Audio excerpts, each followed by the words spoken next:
आज का मेरा जो डेस्टिनेशन है, वैसे तो उसके लिए किसी इंट्रोडक्शन की ज़रूरत ही नहीं है। फिर भी अगर कुछ अल्फाजों में बयां करूं, तो बेपनाह इश्क की जीती जागती मिसाल, या कहूं तो एक ऐसी इमारत जो सदियों से इश्क की निशानी के रूप में हमारे सामने मौजूद है। Symbol of love, as we all know, the Taj. Taj का दीदार इतनी इजीली नहीं होता।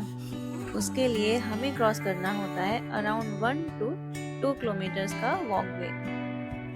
अगर आप मेरी तरह अर्ली मॉर्निंग विजिट करते हैं, तो ताज़ा हवा और पक्षियों की आवाज़ को फील करते हुए ये रास्ता पता भी नहीं चलता। अगर आपके पास कोई वैल्यूएबल्स हैं जिसको अंदर कैरी करना अलाउड नहीं है, तो इस अमानती घर यानी क्लोक रूम में जमा कर सकते हैं।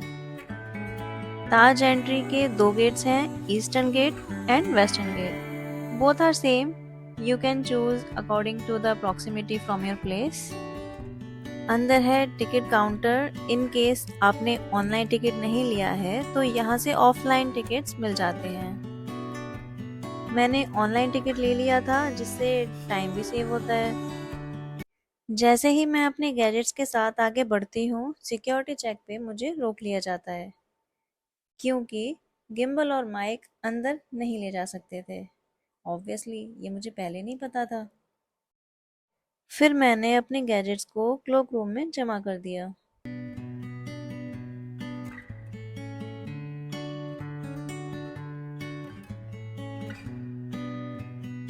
खूबसूरत रास्ते के बाद सबसे पहले जो हमको अट्रैक्ट करता है, वो है ये शानदार दरवाज़ा, जिसको दरवाज़ा-ई रोज़ा या द ग्रेट गेट कहा जाता है।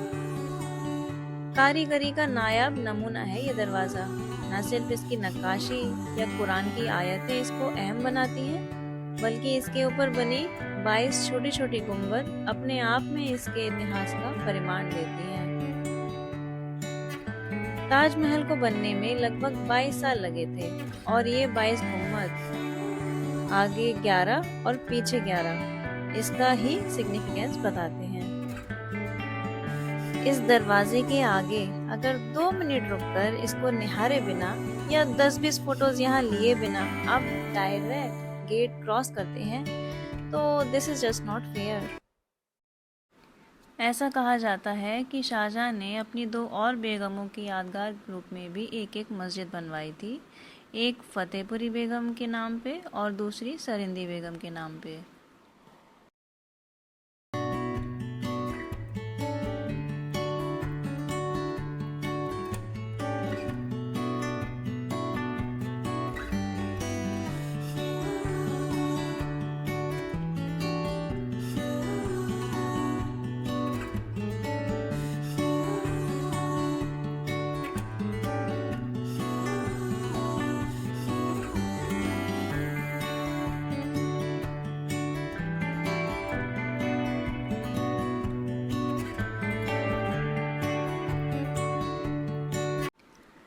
इस सफ़ेद संगमरमर की खूबसूरत इमारत को देखने के लिए मैंने फाइनली अपने पाँव कॉरिडोर में नीचे उतार ही दिए। आंखों के सामने ऐसे पोस्ट कार्ड परफेक्ट द ताज वाला नज़ारा देखकर कदम खुद ब खुद रुककर मानो कहते हैं कि कुछ पर निहार लो इसे।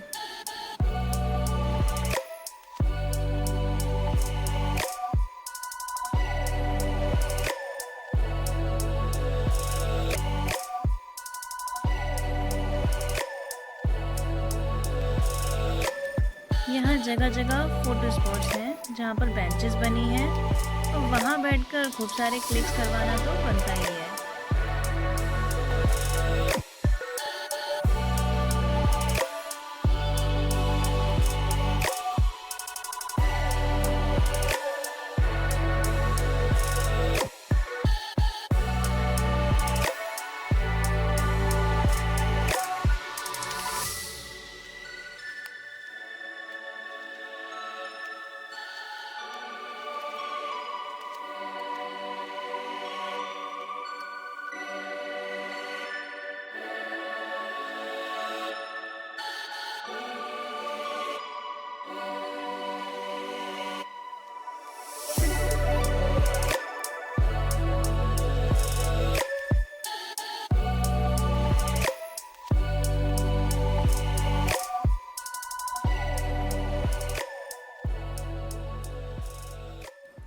ये फाउंटेन सुबह 9 बजे के बाद स्टार्ट किए जाते हैं, जिसमें बाद में ताजमहल का रिफ्लेक्शन भी दिखता है, जो काफ़ी फोटोजेनिक भी लगता है।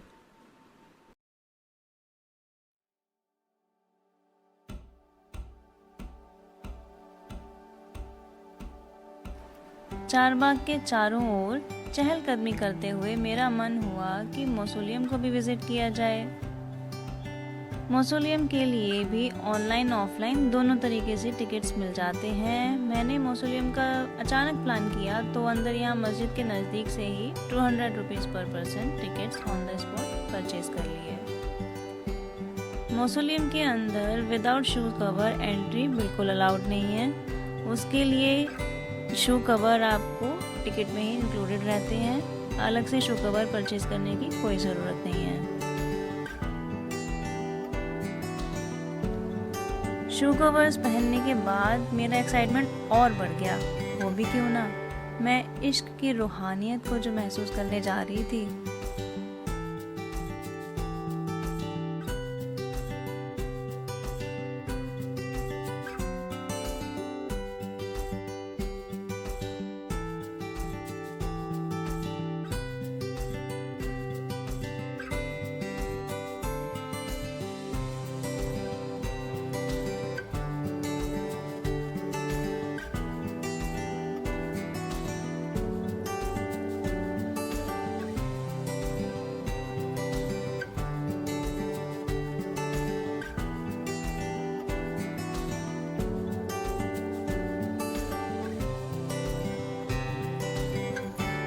ऊपर से चारबाग और दरवाज़ा-ई रोज़ा का पूरा स्ट्रक्चर क्लियर समझ आता है।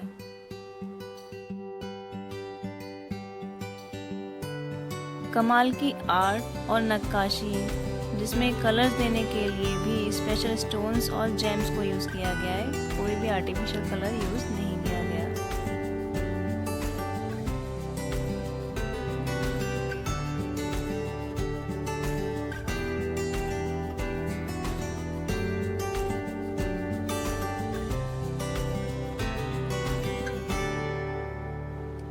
मुगल आर्ट एंड कल्चर को समझने के लिए Taj Mahal is one of the best place.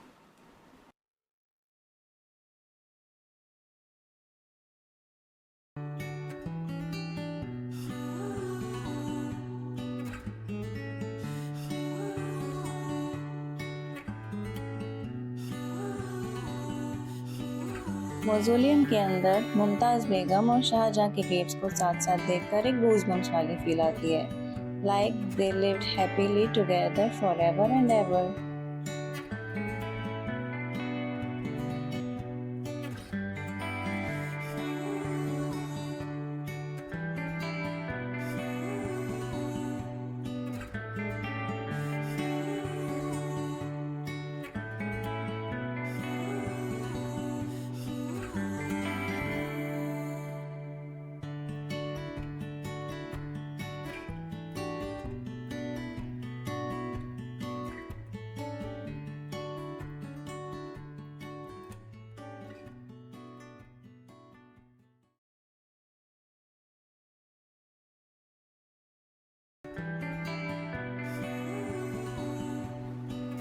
चारों मीनारें एक जैसी हैं और उनको बाहर की तरफ रिक्लाइन बनाया गया है, और सामने है मेहमान खाना जो हूबहू जामा मस्जिद की तर्ज पर बनाया गया है। ताज की हर बनावट में सिमेट्री है।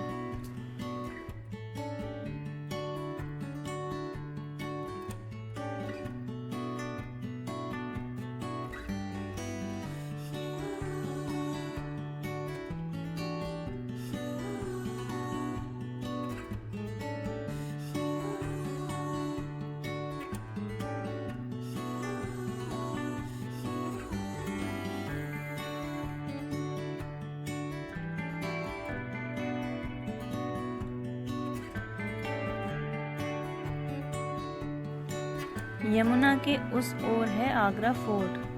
उसका क्या कनेक्शन है ताज से, ये आगरा फोर्ट वाले नेक्स्ट वीडियो में आपको पता चलेगा।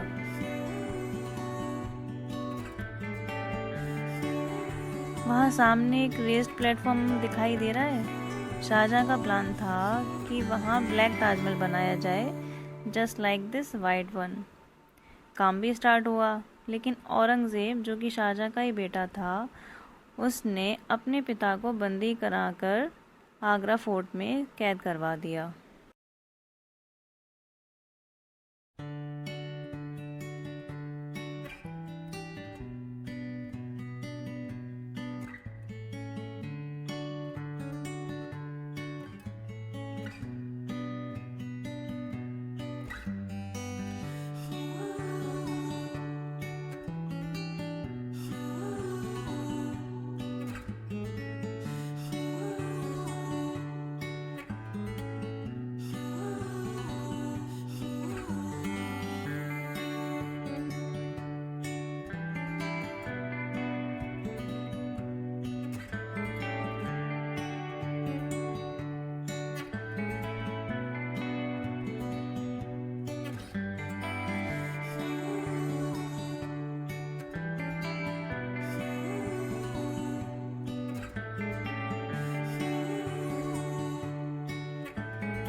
जैसा कि नाम से समझ आता है, मेहमान खाना बनाया गया था जिसमें आने वाले मेहमानों को ठहराया जाता था। इसकी कारीगरी भी कुछ कम नहीं है।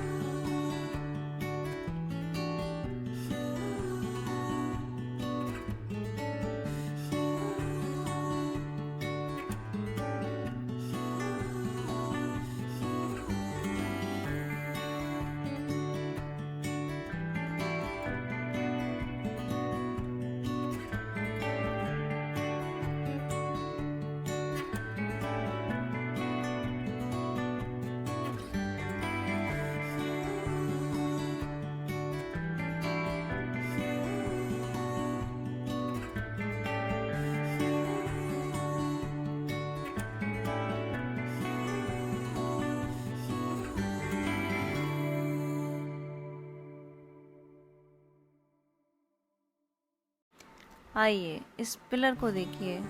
क्लोजर व्यू से ये एक नॉर्मल 2D पिलर दिखता है जिसके 3 साइड्स हैं, लेकिन अब जब थोड़ा ऊपर की तरफ देखते हैं, थोड़ा डिस्टेंस से, तो आपको इसमें 6 साइड्स दिखाई देते हैं और ये बिल्कुल एक 3D पिलर का लुक देता है। कमाल है ना। हम ये आज से कई 100 सालों पहले के आर्किटेक्चर की बात कर रहे हैं।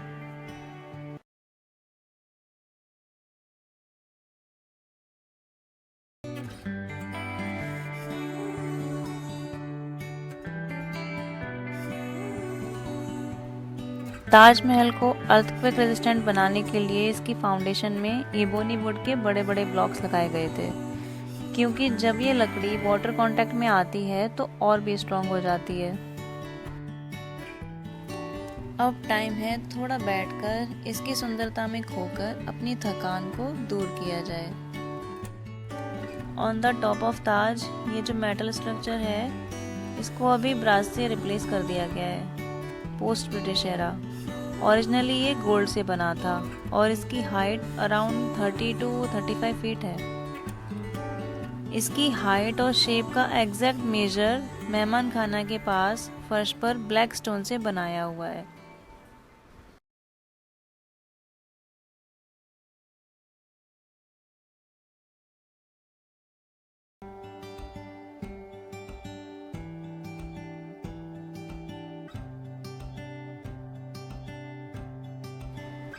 अब सुबह की ठंडक धीरे धीरे गर्मी में बदलती जा रही थी और मेरे जैसे हीट इंटॉलरेंट पर्सन के पास दुपट्टा ही है खुद को प्रोटेक्ट करने के लिए।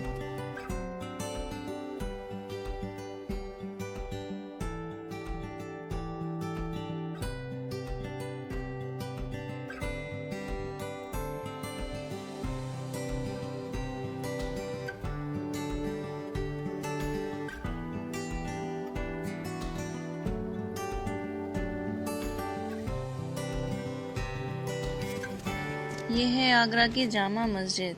जब फ्राइडे को ताज विजिट अलाउड नहीं होता, यानी कि हर फ्राइडे को ताज क्लोज रहता है नॉर्मल पब्लिक के लिए, तब भी ये मस्जिद में नमाज अदा करने की परमिशन होती है, लेकिन वो भी सिर्फ लोकल आगरा रेसिडेंट्स को। बाहर से आने वालों के लिए ये परमिशन नहीं है, यानी कि फ्राइडे ताज कम्प्लीटली क्लोज रहता है टूरिस्ट्स के लिए।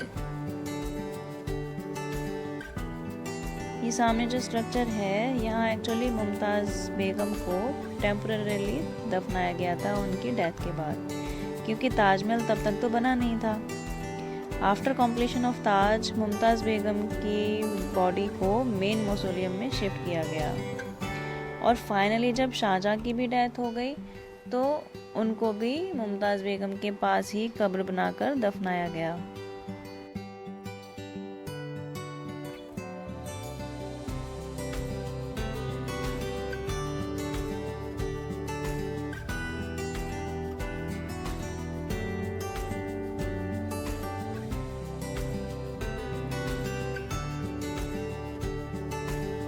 आगे चल के मुझे कुछ क्यूट सी स्क्विरल्स पेट पूजा करते हुए दिखाई दी, जिसके बाद मुझे फिर याद आ गया कि मुझे भी बहुत जोर की भूख लगी है।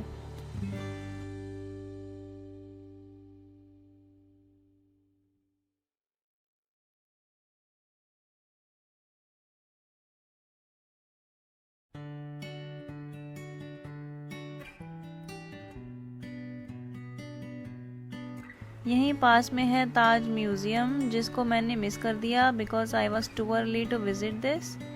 अगर आप विज़िट करना चाहते हैं तो मेक श्योर कि आप यहाँ विज़िट करें 9 AM to 5 PM।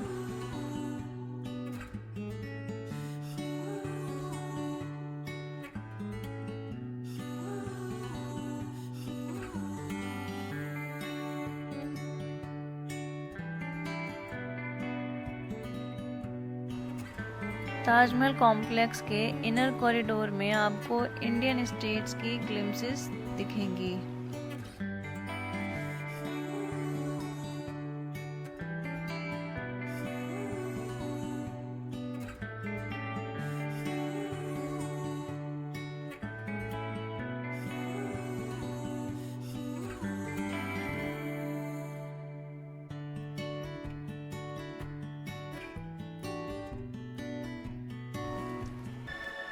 ताजमहल को जब भी विज़िट करती हूँ हर बार एक नया एहसास होता है। यहाँ से जाने का मन तो नहीं करता, लेकिन बढ़ती धूप और ज़ोरों की भूख के कारण जाना ही पड़ा।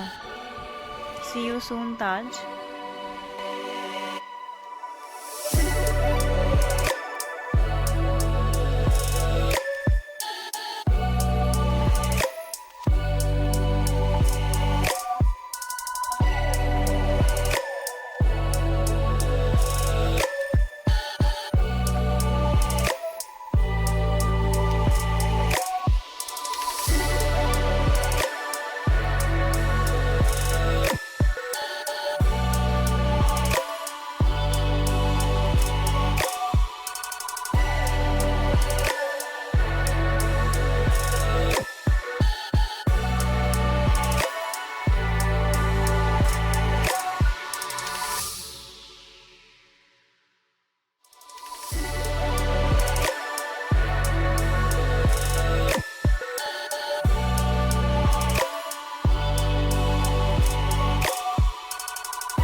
ब्रेकफास्ट के लिए मैंने आज डिसाइड किया यहाँ से थोड़ी दूर सब्जी मंडी के पास ब्रिजभोग आने का। बहुत सारे लोगों को आगरा का गो टू नाश्ता बेड़े जलेबी का आनंद लेते हुए देखकर मेरा भी मन कर गया कि क्यों ना इसको ट्राई किया जाए।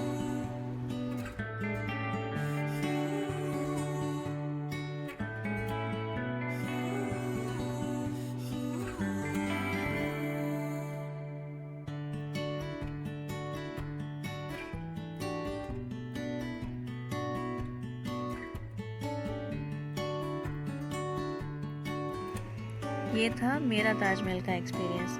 बताइएगा ज़रूर कैसा लगा, और अपने एक्सपीरियंसेस भी शेयर करना ना भूलिए। वीडियो अच्छी लगी तो लाइक करें, सब्सक्राइब करें और शेयर करें अपने फ्रेंड्स के साथ। तो मिलते हैं आगे नई वीडियो में किसी नई इन्फॉर्मेशन, नई डेस्टिनेशन के साथ।